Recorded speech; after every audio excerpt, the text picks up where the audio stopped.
Hoy hablaremos del carbono. El carbono, esa pequeña molécula que es bastante importante para todos los organismos. Espera. Hay que entender que el carbono no es una molécula, es un elemento. De este lo puedes encontrar en la tabla periódica, sobre todo porque tiene un número atómico de 6. Sin embargo, tiene una gran importancia porque todos los enlaces que puede realizar sirven bastante para realizar aquellas moléculas que necesitan todos los organismos, ¿vale? Así que ya puedes continuar, Bruce. Desde aquella pequeña bacteria, aquel pequeño virus, hasta un organismo bastante complejo. Además veremos cómo es que este carbono puede ser captado, puede ser introducido a todo un sistema biológico o algo que se conoce como una cadena trófica. Si te interesa saber cómo es que el carbono entra y además cómo es que va a ayudar a tus plantas, quédate a ver el video completo.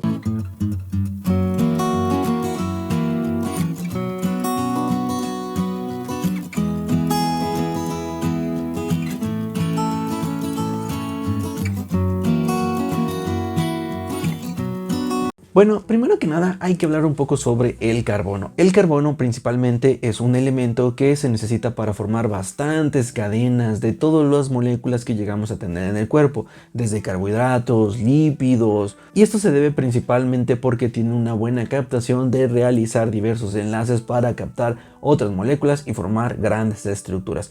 Pero déjame te cuento que una de las formas en las que puede introducirse a un sistema biológico o sobre todo ser parte de la cadena trófica para que se pueda ir trasladando y pasando de un individuo a otro es al momento en el que las plantas lo empiezan a captar, y al momento de ver esta captación de carbono se puede introducir al sistema. Pero, ¿cómo es que se hace esta captación de carbono? Bueno, primero déjame te cuento que para que un sistema de agricultura empiece a aprovechar este carbono, algo muy esencial es algo que se conoce como la fotosíntesis. Y la fotosíntesis es bastante esencial para cuando tú estás hablando de un agroecosistema. Más que nada un lugar en donde se realiza alguna actividad agrícola y se trata de ver todo el conjunto de cosas que interrelacionan desde animales, plantas, microorganismos, factores abióticos y factores bióticos. Además de que este sistema principalmente está manipulado por el hombre, no nada más es de que pensemos por ejemplo en un bosque o en una selva. Aquel sistema que está manipulado por el hombre es como se conoce a un agroecosistema. Pero lo importante de estos agroecosistemas es que también llegan a tener una cierta captación del CO2. Actualmente se ha dicho que la agricultura también puede ayudar y combatir el calentamiento global, pero de un modo también puede ayudarnos a mitigarlo, y de hecho es una de las buenas razones por las que tú deberías de tener un huerto urbano en casa. Pero vamos a ver cómo es que lo hace y cómo es que esto funciona. Primeramente, y algo que debes de entender es que al hablar de un agroecosistema estamos hablando de todo ese conjunto de cosas que interrelacionan en común. Así que estamos hablando de aspectos sociales, aspectos algunos políticos, también algunos aspectos biológicos, que más que nada es donde nos vamos a pensar en la planta, en los microorganismos, en los insectos o en todo lo que interrelaciona en el suelo para poder ayudar y darle los nutrientes o proteger a la planta de cualquier cosa. Y no nada más hablamos de ellos, sino también hay que pensar un poco en las plagas que de cierto modo también son parte del sistema.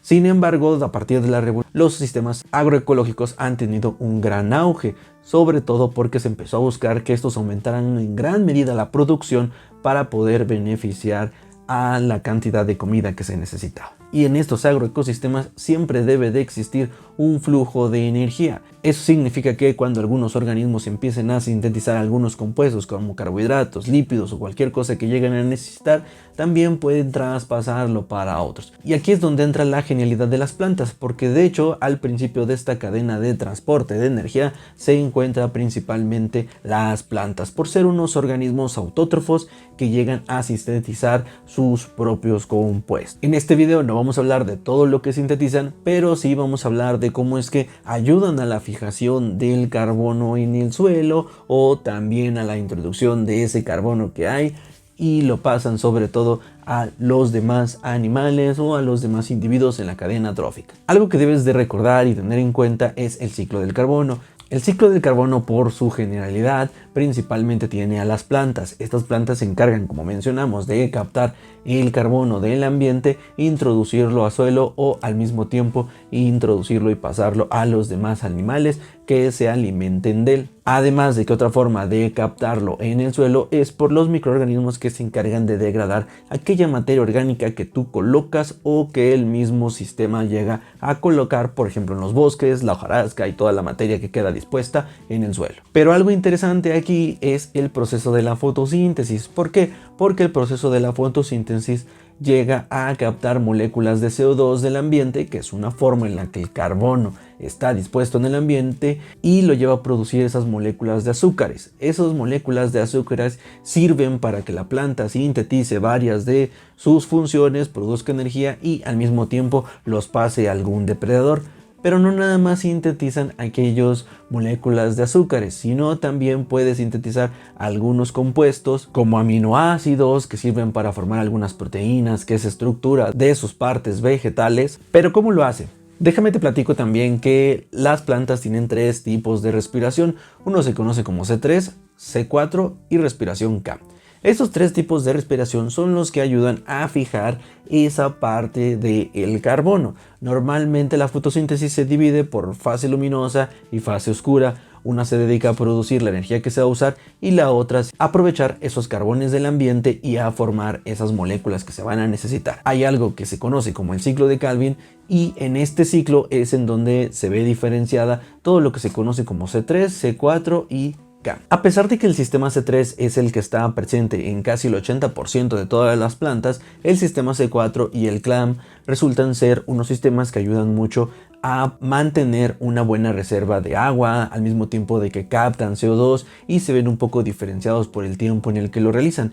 De hecho, por ejemplo, las crasuláceas prácticamente tienen el cambio y la captación de ese carbono entre día y noche y de cierto modo son más eficientes al momento de captarlo, a diferencia del C3 y del C4 que normalmente están haciendo la captación del CO2 solamente durante el día cuando abren sus estomas. De hecho, es una cualidad de por qué las crasuláceas están más adaptadas al ambiente desértico junto con la C4, pero eso será de otro video. Y para aclarar esto, déjenme les cuento que un estudio realizado por Greter y colaboradores en el 2009 demuestran que las crasuláceas, sobre todo las del género Xenon, son de las mejores para hacer la captación de carbono, ya que pueden llegar a captar hasta cerca de 375 gramos de carbono por metro cuadrado. Entonces imagínense, es bastante. Pero no solamente con la luz o la fotosíntesis se capta el carbono. Déjenme les platico que también para poder introducirlo a los suelos hay que estar realizando otro tipo de actividades. Y aquí es donde entran aquellas cuestiones como el poner materia orgánica a sus suelos. Y junto con esta materia orgánica entran nuestros amigos los microorganismos. Estos pequeños microorganismos se encargan de degradar esa materia orgánica y van a empezar a ayudar a aplicar todo ese carbono que estaba fijado en la materia orgánica y lo van a agregar al suelo para que entre al sistema. De hecho, aquí en una cadena trófica, estos se conocen como descomponedores. Y para que ustedes lo pongan en sus plantas, hay 2 formas principales. Una se conoce como la cobertura, que es más que nada el hecho de poner algún tipo de materia orgánica sobre el suelo alrededor de las plantas que están cultivando, y esto ayudará a que los procesos de degradación puedan introducir materia orgánica y sobre todo aquellas moléculas de carbono al suelo. Además también de que se recomienda un tipo de labranza de conservación en donde no realizas un degradado o un golpe extremo al suelo, pero sí ayudas a introducir algún tipo de materia orgánica que quede. Esto debe de ir acompañado de algunos residuos de las mismas hojas que has cultivado o que has obtenido para que se esté introduciendo algún tipo de materia orgánica al suelo. Además también hay quien pone un poco de estiércol o algunas que otras prácticas en donde ayudamos a meter algún tipo de materia orgánica que pueda beneficiar todos nuestros suelos y sobre todo ayudar a nuestros microorganismos. Y no solo los microorganismos son los encargados, o más que nada las bacterias, de estar realizando esa degradación. También tenemos a los hongos, que también son aquellos parte principal o importante de la degradación de esta materia orgánica, junto con algunos gusanos como por ejemplo las lombrices, o también tenemos algunos animales o insectos que están degradando y destrozando toda la materia orgánica para poder introducir el carbono a los suelos. Así que de esta manera, al realizar algunas prácticas como el colocar mantillo, poner la cobertura en el suelo, al mismo tiempo que empezar a aplicar algunos tipos de abonos, vamos a poder introducir carbonos a nuestros suelos para que estos sigan ayudando a toda la cadena trófica. Además de que si llegamos a mantener a nuestras plantas de una forma muy saludable, se va a poder estar captando bastante cantidad de carbono en la atmósfera, lo cual ya conocíamos un poquito con lo de la fotosíntesis. Pero esto va a verse beneficiado porque actualmente algunos investigadores han mencionado que estas actividades ayudan mucho a combatir el cambio climático. Esto de seguro ya lo sabías, pero nunca está de más recordárselos. Además de que ahora en adelante lo mejor es que para tus plantas también estés introduciendo un poco de materia orgánica, ya que esto va a ayudar en la mejora del suelo al mismo tiempo de que vas a mejorar también la absorción de agua, porque ayuda mucho con el intercambio catiónico, que es el hecho de transportar nutrientes y el agua dentro del sistema, y también vas a encontrar mejorías al momento de los nutrientes que estás agregando, ya que estos van a ser producidos por algunos microorganismos que necesitan tomar ese carbono de la materia orgánica. Entonces, amigos, esta es una de la importancia de tener el carbono y sobre todo de cómo hay que empezar a ayudar a introducirlo a un sistema agrícola o a tu pequeño huerto urbano que tengas en casa. No olvides que si este video te gustó o si esta información se te hizo interesante, compartirlo a tus amigos para que conozcan un poquito de cómo es que el carbono, los ciclos y sobre todo a cuidar tus plantas puede ayudarte bastante para mejorar el ambiente y sobre todo tu huerto urbano. Así que nos vemos a la próxima y no olvides suscribirte al canal y activar la campanita para el siguiente video.